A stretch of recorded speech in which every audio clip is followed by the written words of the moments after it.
Olá, começamos agora o STJ Notícias com um resumo dos principais julgamentos do Superior Tribunal de Justiça.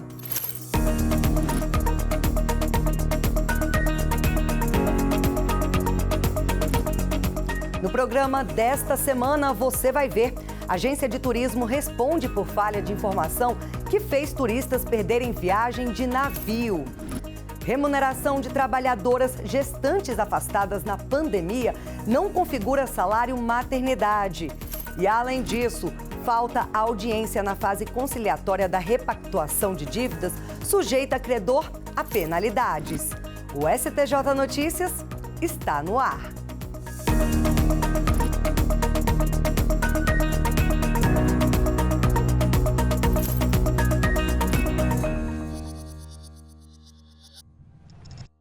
E a gente abre este STJ Notícias com um julgamento em que a terceira turma do Superior Tribunal de Justiça responsabilizou uma agência de turismo que vendeu passagens para um cruzeiro em conjunto com a empresa de navegação, pois ambas cometeram uma falha de informação que fizeram os turistas perderem a viagem. Passagens, hospedagem, transporte ou pacotes completos. Nas agências de turismo, os agentes têm dicas valiosas para contribuir para que a viagem aconteça sem dor de cabeça. Franciele, que trabalha no ramo há 15 anos, explica que hoje os consumidores têm a opção de comprar em agências online.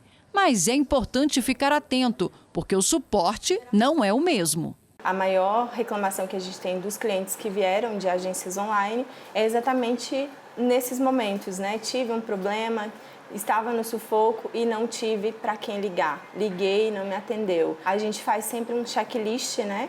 Antes do embarque, reconfirma reservas, ajuda a fazer o check-in para aqueles clientes que têm mais dificuldade com a tecnologia, faz a marcação de assentos. São muitas informações, então a gente tenta facilitar ao máximo a orientação para o nosso cliente. Em um caso que chegou aos tribunais, uma família comprou, por meio de uma agência de turismo online, passagens para um cruzeiro marítimo. No dia da viagem, eles se dirigiram ao porto. No entanto, foram impedidos de entrar no navio por terem chegado depois do encerramento do embarque. A família ajuizou ação indenizatória por danos morais e materiais contra a agência de turismo Decolar e a empresa do cruzeiro Pumantur, relatando que foi informada somente sobre o horário de partida do navio e não que o embarque ocorreria com 2 horas de antecedência.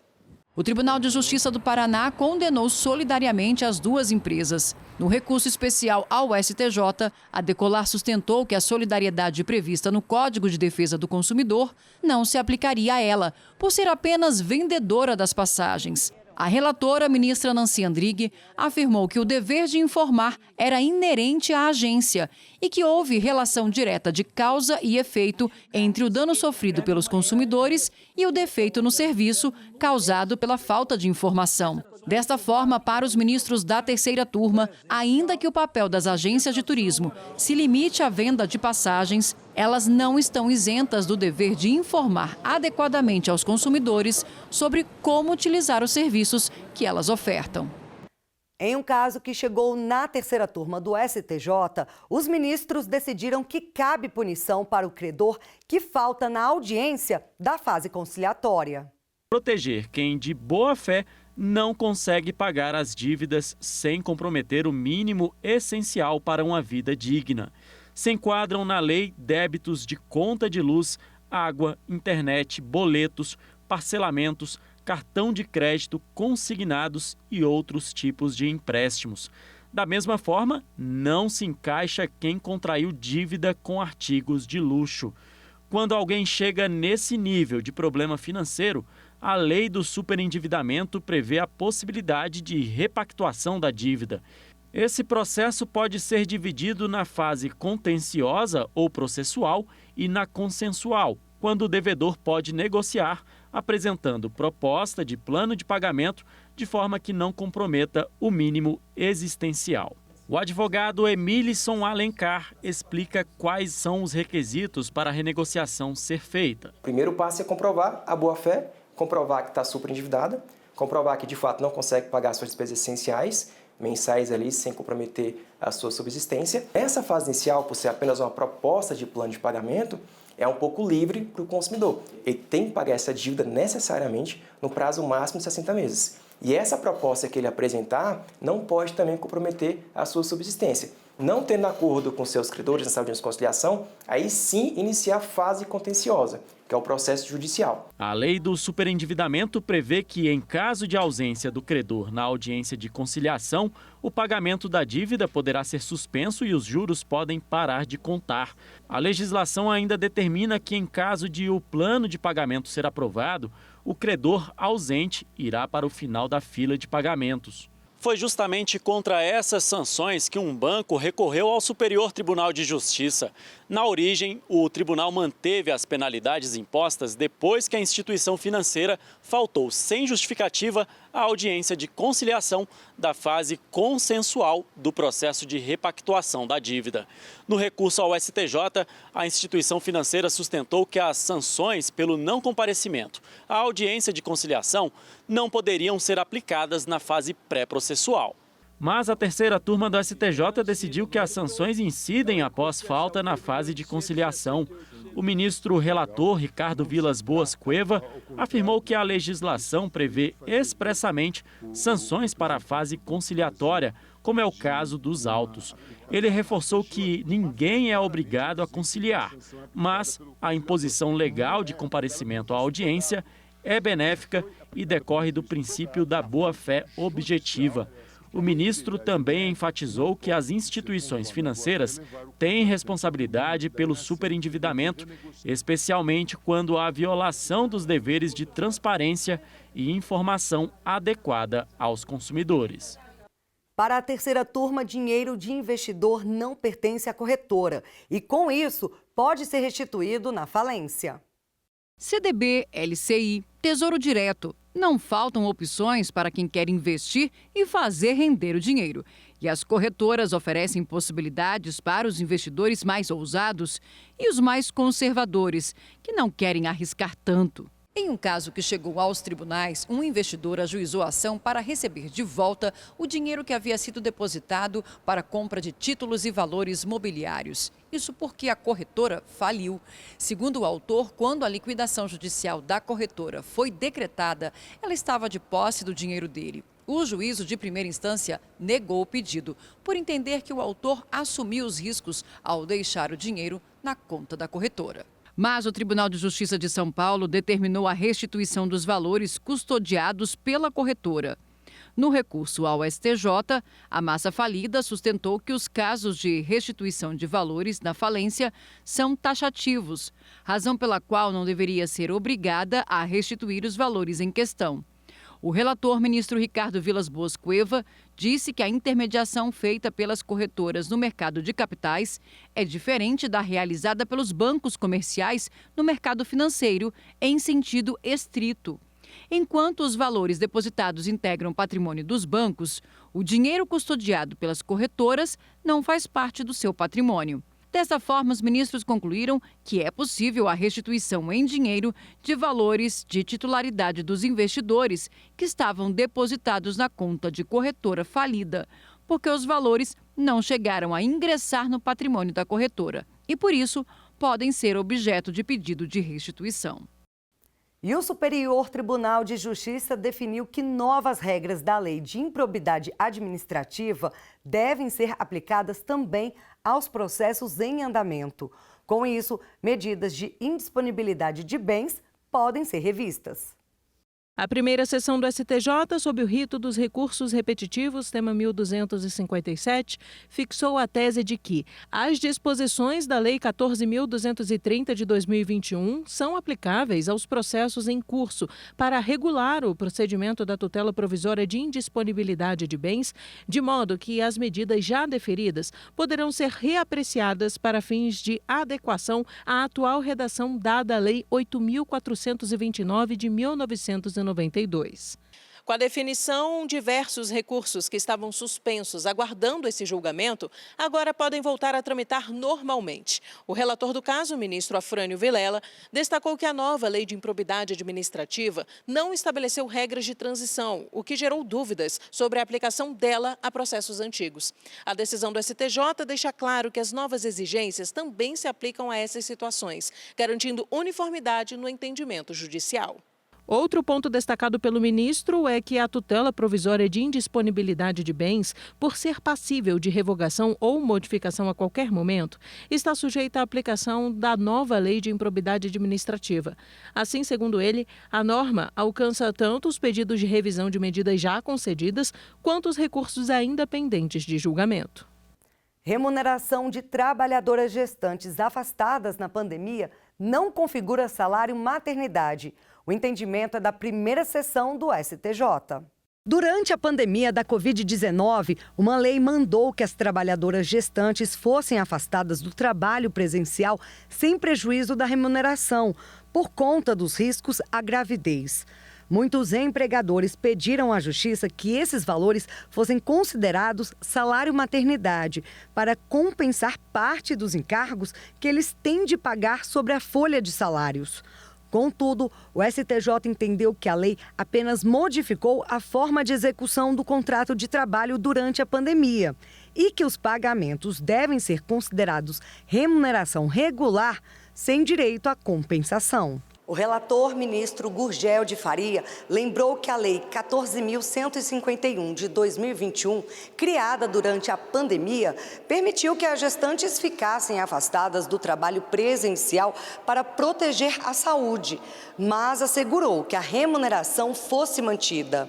De acordo com o ministro, muitos empregadores tentaram classificar esses pagamentos como salário maternidade para reduzir as contribuições previdenciárias, mas essa tentativa foi rejeitada. Na avaliação de Gurgel de Faria, uma vez que a pretensão é reconhecer como salário maternidade os valores pagos às empregadas gestantes para reduzir o montante das contribuições incidentes sobre a folha, somente a Fazenda Nacional é parte legítima para figurar no polo passivo e não o INSS. Esse entendimento foi firmado em julgamento realizado sob o rito dos recursos repetitivos, tema 1290. Isso significa que agora ele vai servir de base para os demais tribunais do país quando julgarem casos idênticos ou semelhantes. Na primeira sessão, os ministros negaram o pedido da Anvisa por mais prazo para regulamentar o uso da cannabis com fins medicinais. A primeira sessão do STJ negou o pedido feito pela União e pela Agência de Vigilância Sanitária, a Anvisa, para que fosse ampliado o prazo concedido para a regulamentação do uso da cannabis sativa com fins medicinais e farmacêuticos. Em 2024, o STJ considerou juridicamente possível a autorização sanitária para o uso específico da cannabis, mas determinou à Anvisa e à União que editassem regulamentação sobre o assunto em 6 meses a contar da publicação do acórdão. O prazo teve início em novembro do mesmo ano, mas a Anvisa e a União argumentaram em embargos de declaração que as dificuldades para concretizar e finalizar um complexo processo de regulamentação não foram consideradas e alegou que o prazo seria insuficiente. Entretanto, a relatora do caso, ministra Regina Helena Costa, destacou que o período definido e o termo inicial foram amplamente debatidos pelos ministros da primeira sessão. Ao negar o pedido, o colegiado seguiu o entendimento da relatora no sentido de que a concessão de qualquer prazo adicional somente poderia ser avaliada mediante justificativa e após a comprovação de que foram adotadas providências concretas para cumprir a determinação no prazo fixado, o que não ocorreu no caso. A decisão que você acabou de acompanhar na reportagem foi tomada no âmbito de um incidente de assunção de competência, sigla IAC. Na página do STJ no YouTube, temos a playlist Peças Processuais, com vídeos explicativos sobre os principais tipos de processos julgados pelo tribunal, entre os quais o IAC. Fica a dica!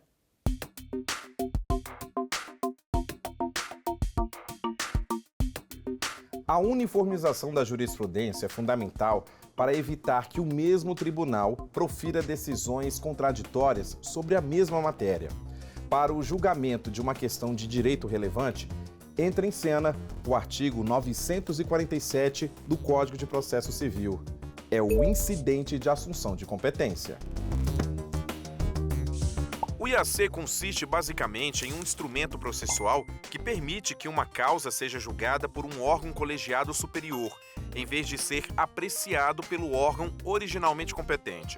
O relator, ao identificar uma causa de grande relevância social e interesse público, pode, de ofício ou a requerimento das partes, do Ministério Público ou da Defensoria Pública, remeter o processo para uma sessão ou plenário ou órgão especial previsto no regimento interno da Corte.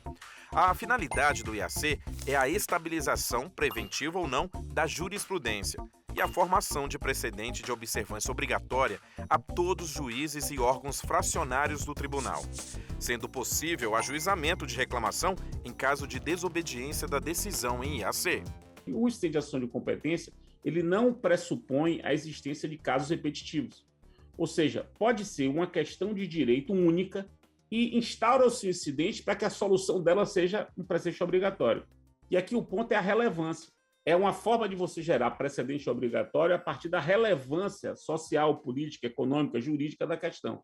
No IAC, podem ser encaminhados recursos, remessas necessárias ou ações de competência originária para a decisão, não apenas recursos. As situações que ensejam o IAC são as seguintes: relevância do ponto de vista jurídico e interesse público, grande repercussão social sem repetição em múltiplos processos, prevenção e solução de conflito jurisprudencial entre câmaras ou turmas do mesmo tribunal, apreciação de questão de direito, nunca de fato. O incidente de assunção de competência, ele integra o microsistema de formação de precedentes vinculantes. Então, ao lado do repetitivo, temos no STJ o IAC, Incidente de Assunção de Competência. Ele faz um paralelo com o repetitivo, porque não é necessário, para se instaurar o IAC, a existência de uma multiplicidade de recursos sobre uma questão. Basta a existência de uma questão relevante e não há necessidade sequer de um recurso.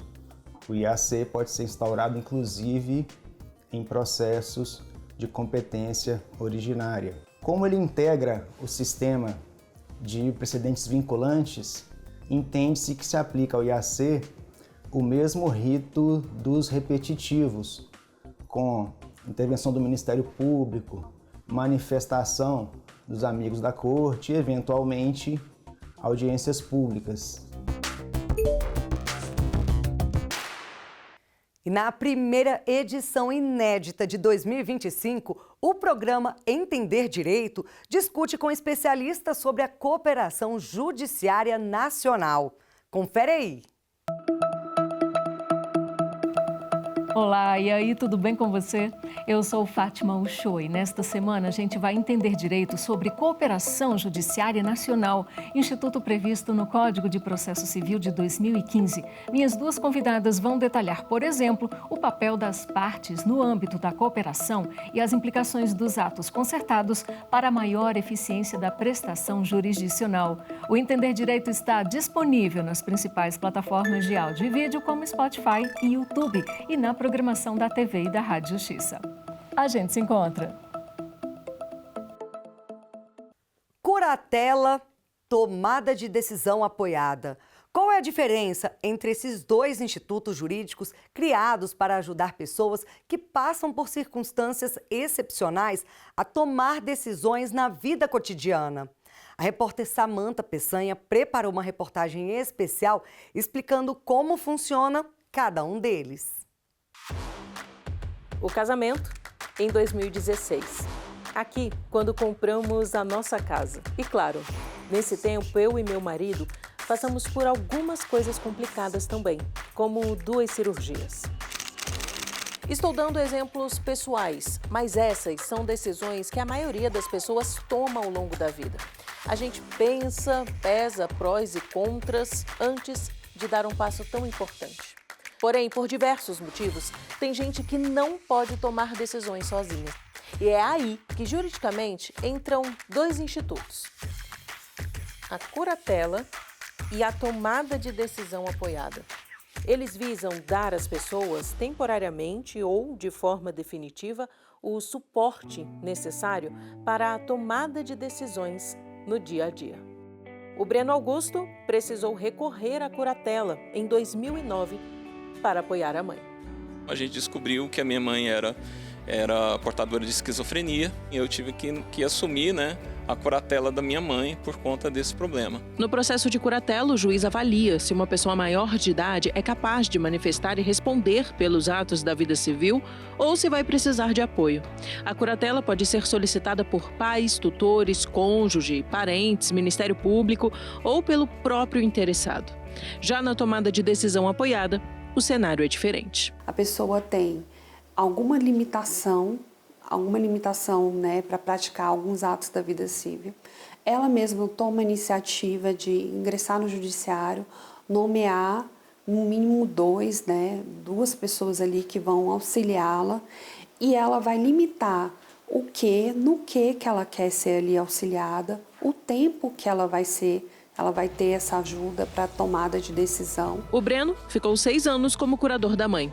Com o avanço do tratamento, a esquizofrenia foi controlada e a curatela revogada. A partir do momento em que ela foi devidamente tratada, devidamente medicada, enfim, em que a condição psiquiátrica dela foi estabilizada, nós chegamos a uma situação em que, uma hora conversando com o advogado da família, ele sugeriu, olha, sua mãe já está, digamos assim, tratada, ela já está consciente. Será que não é a hora de vocês reverterem essa curatela? Em um caso que chegou ao STJ, o filho de um homem interditado após sofrer acidente vascular cerebral em 2015 entrou com pedido para substituir a curatela do pai por tomada de decisão apoiada. O requerimento foi negado em primeiro grau e pelo Tribunal de Justiça de São Paulo. O filho recorreu ao STJ. Segundo a relatora do recurso na terceira turma, ministra Nancy Andrighi, para o levantamento da interdição e da curatela, deve haver o desaparecimento ou a melhora das circunstâncias que justificaram a medida. Ainda que a doença do interditado seja uma das admitidas para a tomada de decisão apoiada, a ministra verificou que, no caso, não houve evolução clínica do quadro, que não é de enfermidade apenas motora, mas também mental. Com isso, a terceira turma negou o provimento ao recurso especial. A tomada de decisão apoiada é aplicável especialmente a pessoas com deficiências que, embora não possuam limitação total, necessitam de apoio para realizar atos da vida civil, como tetraplégicos, cegos ou pessoas com sequelas de AVC. Uma pessoa com impedimento deve apresentar uma petição judicial, especificar os atos que precisam de apoio, definir responsabilidades e o prazo de vigência. A pessoa pode solicitar o fim do acordo a qualquer momento. Já para pedir a curatela, é necessário apresentar uma ação judicial comprovando a incapacidade da pessoa com documentos como laudos médicos, pareceres técnicos ou relatórios psicológicos. O procedimento inclui a citação da pessoa, exame médico e entrevista pelo juiz. Depois da curatela da mãe, o Breno teve que enfrentar outro processo, dessa vez como curatelado. Após descobrir que os filhos têm espectro autista, ele também foi diagnosticado com o transtorno. Após passar por um descontrole financeiro, a irmã dele achou melhor assumir o papel de curadora. Eu estou feliz, porque é uma dádiva, a gente poder contar com pessoas da família, de ter pessoas que estão ali te ajudando. É realizado, E a gente vai encerrando esta edição com imagens do Superior Tribunal de Justiça iluminado nas cores da campanha de conscientização do Dia Mundial do Rim, que ocorre anualmente na data de 13 de março. Ainda temos diversas regiões ao redor do mundo onde as pessoas enfrentam barreiras no acesso ao diagnóstico e tratamento de doenças renais. No Brasil, a estimativa é que, a cada ano, cerca de 50 mil pessoas com doença renal morrem precocemente antes de ter acesso à diálise ou ao transplante. O foco da campanha é mobilizar a população para realizar o exame de sangue para verificar as taxas de creatinina, pois esse procedimento disponível no SUS é fundamental para o diagnóstico precoce de doenças renais. O STJ Notícias fica por aqui. Se quiser rever esta edição, é só acessar a nossa página no YouTube.